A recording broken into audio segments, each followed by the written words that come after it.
का कहे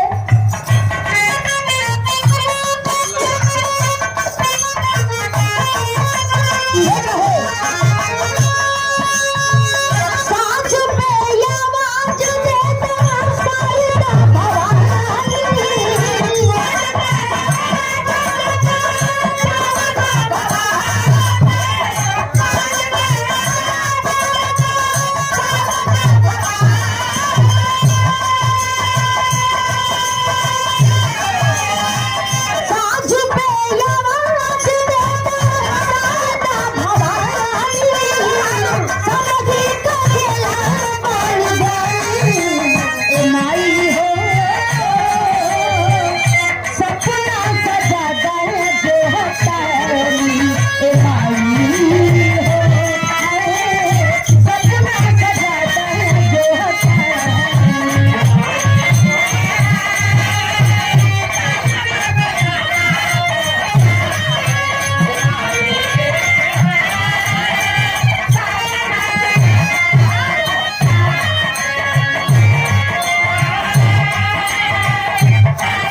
बिटिया माई से कहे माई तोहरे सिवाय दुनिया में हमने के कोई सहारा नहीं बा।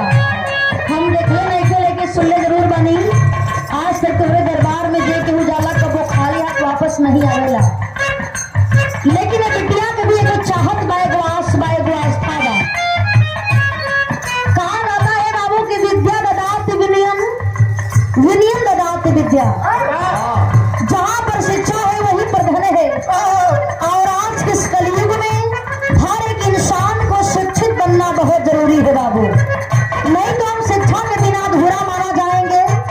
कपड़ा थोड़ा सस्ता रहेगा चलेगा, खाना एक नंबर के नहीं, नमक रोटी बात तब वो चली, लेकिन जब तक हम पढ़ाई नहीं करेंगे तब तक हमारा भविष्य सुधर नहीं सकता है। पहला बंद बिटिया बतावे का कहे